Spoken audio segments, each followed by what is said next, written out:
What's up, guys? It's Brokergayane, and we are back with another episode. This week, I'm going to be talking about the infamous topic of renting versus buying. Let's go.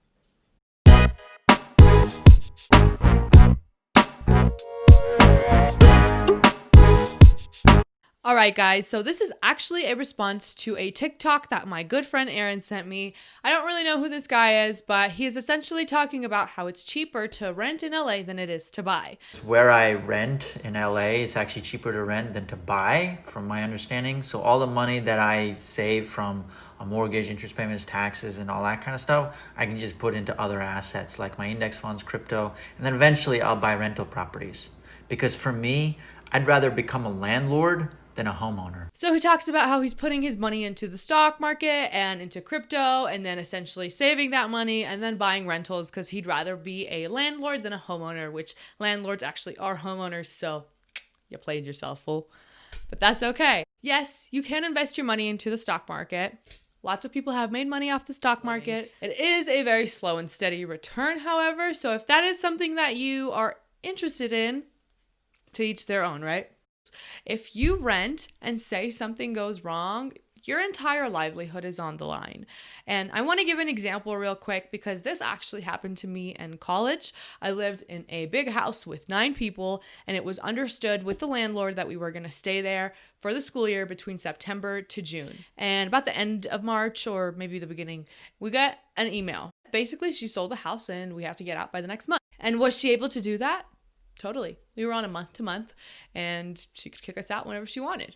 Now, the argument there is I'm on a lease, I have a year lease, whatever it be. That's great, but you're really just guaranteed that amount of time, nothing else. There's no security. Now, some of you might be thinking, sure, I'm young, I'll get out, I'll move, whatever. Okay, that's cool. Do it. But I do know that a lot of you have children. I do know that a lot of you have jobs that you like that you probably can't pick up and move away. Maybe because of COVID things changed, but not everybody's like that. Are you ready for life to be that uncertain? Or do you want stability in your life? When you buy a house, what you buy is appreciation, you buy a debt pay down, and you buy some tax write-offs, which is pretty cool. In Denver, since the 30s, so in the last 90 years, there's been a 6% appreciation. Okay. In the last year, there was a 12% appreciation. And in the nation, since however long we've all been born, there's been a 3% annual appreciation. You're not going to get rich by not owning. You're really just paying somebody else's debt down. And in return, you get yelled at by your landlord. Who the hell wants that, right?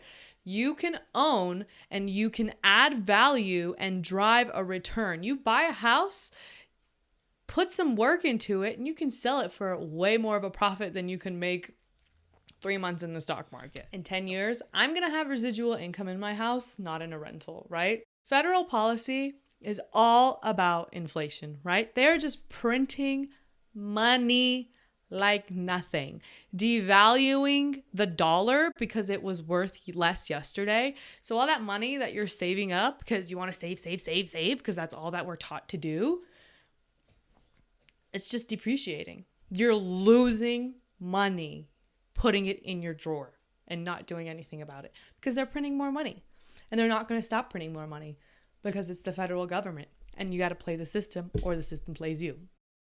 Put your cash into something. Please put your cash into something. If you feel comfortable putting it into stocks, put it into stocks, whatever.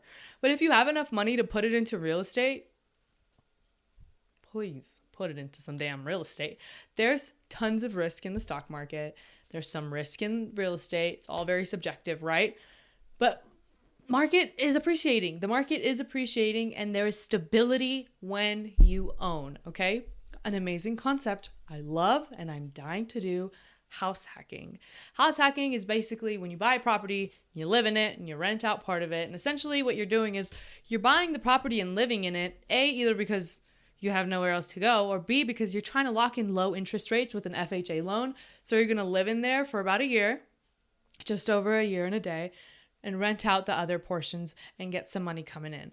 And if you can do it right, you might get some money cash flowing in your pocket. Now, of course, without renters, there's no rentals, but It's all a balance, right?